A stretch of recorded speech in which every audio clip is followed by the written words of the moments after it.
Hello everyone! For today's vlog, ayan, iba ng isang araw, niripad ko si Ellen. Itong pinapakita ko nga pala sa inyo guys ay si Darly Sunshine.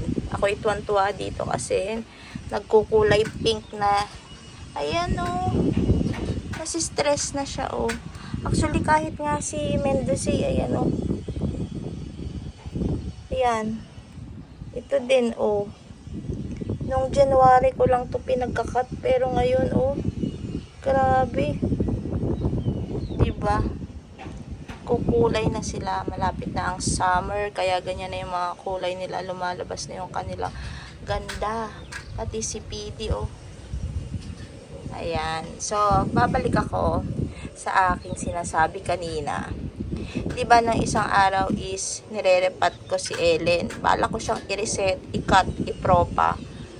Pero bigla namang umulan kaya hindi ko siya na-cut. Binalik ko lang siya sa kanyang paso pero dinagdagan ko yung kanyang soil. So kagabi wala na naman akong magawa kasi hindi pa ako inaantok. So naisipan kong i-cut siya guys. Wait, tanggalan natin ang damo. Kasi mabilis talagang tumubo. Ayan nga. Yun nga sa sinasabi ko sa inyo. Hindi ako makatulog kagabi. Tapos yun, naisipan kong ikat na si Ellen. So eto na siya ngayon guys. Tara! Ayan. Pinaarawan ko na siya dyan kaninang umaga hanggang ngayon. Ngayon is 2 PM. Nasisikatan siya ng araw. Ayan. Pawala na pala dito yung araw. Pero nandyan siya kanina at nandyan ang sikat ng araw. Ang ginawa ko sa kanya, ipinudpud ko talaga. Oh. Diba? Ito na yung pinaka putol ko. Nandyan na yung pinaka putol ko. So ito, kinat ko. Ganyan. As in, cut lang. Na ganyan. Tapos, ayan. Tinusok ko. Ganyan lang ang ginawa ko sa kanya. Tapos yung iba, yung maliliit, ayan, siniksik ko lang din sila dyan guys para kapag lumago na sila, naging bushy na, yan, magiging hitik na naman ang kanyang paso. Ang ganda diba? Basta pinaarawan ko lang siya. Pero kapag pagka umulan, ang gagawin ko is isisilong ko siya kasi wala pa siyang roots. So, dyan lang siya. Basta maarawan lang siya at mahanginan. Okay na okay siya. Yan, tignan nyo guys ito. Yung isang pot ng murasaki na kinat ko. Ayan. Hindi naman nalusaw yung kanyang stem nung naulanan. Tapos may mga leaf yan na propa. Ayan o. Leaf propa. Pero hayaan nyo na itong ano na to. Block na to. May pops. Ayan o. Tapos ito pa. Yung isa. Isang murasaki na kinat ko. So ayan, nagkaroon na rin siya ng ayan. Tinubuan na rin siya dyan sa kanyang stem.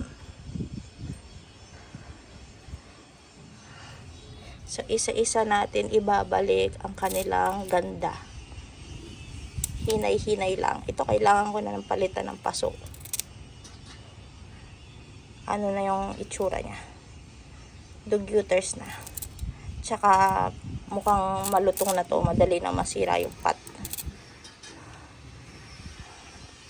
May damo na naman. Ayan. Nandito yung sikat ng araw paghapon guys. So, ayan. Nandyan. Ayan. Nandito. Ayan. Nandyan ang sikat ng araw. Tapos, pag umaga naman, dito. Sa side na to. Yeah. Ito si Ellen. Mabait naman ngayon si Ellen.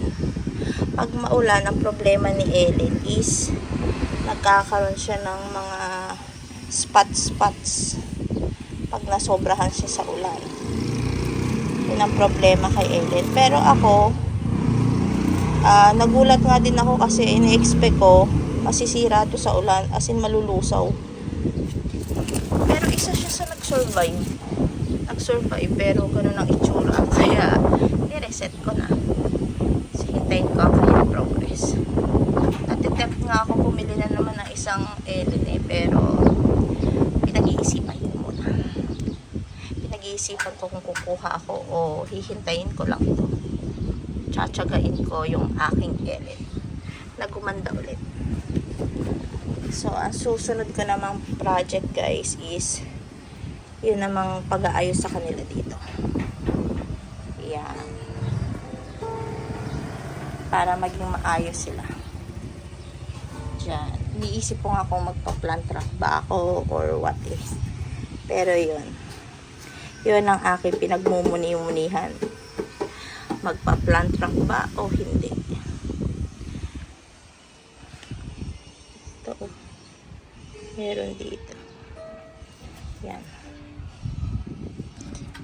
Dami na namang ito. Ito yung pinropa ko nung nakaraan guys. Si Darlie. Dami kong pat ng Darlie guys. Pero ito yung vinlog ko na pinagkakat ko. Ito na siya kukunin ko.